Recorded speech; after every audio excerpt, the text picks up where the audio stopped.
Contando el cuento con Ángel Guzmán. Estamos en Contando el cuento, mi nombre es Ángel Guzmán y hoy vamos a hablar sobre los tratados de Ciudad Juárez del 21 de mayo de 1911.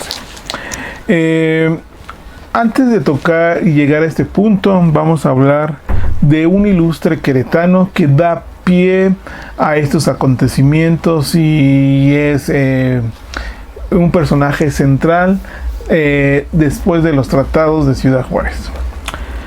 Francisco León de la Barra y Quijano, político, abogado y diplomático mexicano.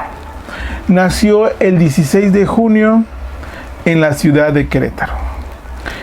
Estudió la licenciatura en Derecho. Fue profesor en matemáticas en la Escuela Nacional Preparatoria. Fue embajador de Brasil, Uruguay, Argentina, Bélgica, Holanda y Estados Unidos, respectivamente. Fue ministro de Relaciones Exteriores 2 veces en el gobierno de Porfirio Díaz. En 1912 funda la Escuela Libre de Derecho y fue presidente interino desde el 26 de mayo de 1911 al 6 de noviembre del mismo año, solamente unos años para la transición entre Porfirio Díaz y Francisco I. Madero. Murió el 23 de septiembre de 1939 en el país de Francia. Y diremos esto, muy probablemente se estuvo viendo con el expresidente Porfirio Díaz en Europa después de su salida de México de Porfirio Díaz. ¿Qué son los tratados de Ciudad Juárez y cómo se llega a estos tratados? Recordemos que durante el porfiriato, casi de 30 años en México, llega 1910, donde el mismo presidente y por las presiones de muchos ideólogos como los Flores Magón y otros personajes relacionados y comprometidos con la política. Recordemos que estaba el Partido Conservador y el Partido Liberal, y en el gobierno los que gobernaban a favor de Porfirio Díaz. Las presiones hacen que Porfirio Díaz convoque a elecciones para 1910. Él se va a enfrentar al favorito, al revolucionario Francisco I. Madero. El favorito era Francisco Madero. Cuando se llegan las elecciones, pierde Madero, gana nuevamente Porfirio Díaz.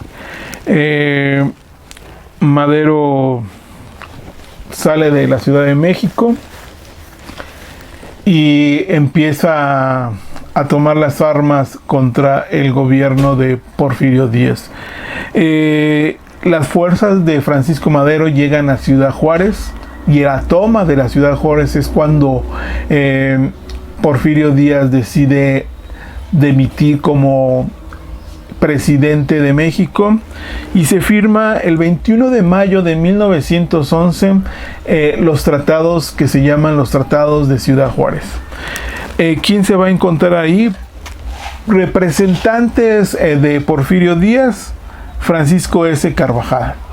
Del otro lado, los firmantes eran Francisco I. Madero, Francisco Vázquez, José María Pino Suárez. ¿Qué llevó a esto?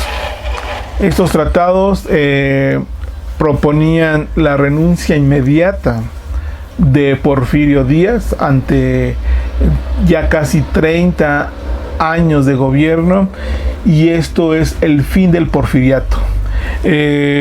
También hay otros acuerdos en este tratado en donde se restablece la paz en todo el país, tanto de los revolucionarios como la parte del gobierno que era de Porfirio Díaz. Se consolida otros artículos en donde se va a conservar tanto la mayoría de secretarios y de los diputados que estaban en ese momento de parte de Porfirio Díaz.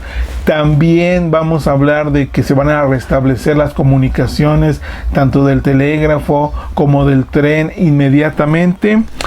Porfirio Díaz pide que se le deje salir del país, y 6 días después, el 30 de mayo, llega a Veracruz, embarca en un barco que se llama Epirar, rumbo a Francia. Con estos tratados, el día 26 de mayo, Francisco León de la Barra y Quijano, queretano ilustre, toma el mandato como presidente interino de la República Mexicana. Van a ser solamente algunos meses mientras se convocan las elecciones para que Francisco I. Madero tome posesión como presidente, y como vicepresidente José María Pino Suárez. Este hecho, diremos que da más historia. Hay que recordar que Porfirio Díaz viene de todo un mandato muy controversial entre varios episodios que se reelige, pero también hay otro punto que vale la pena mencionar. Durante todo el porfiriato es una época en donde hubo muchos avances en México, y estos avances fueron sobre todo económicos, sobre todo el ferrocarril, las vías de comunicación, la industria, la minería, entre otros puntos. Esos son los más importantes. Por eso queríamos destacar en este tema de los tratados de la Ciudad Juárez la importancia que tuvo el queretano Francisco León de la Barra, que muchas veces la gente, aún los mismos queretanos, no sabemos, vemos este nombre, pero no sabemos cuál fue su parte en la historia de México. Muchas gracias.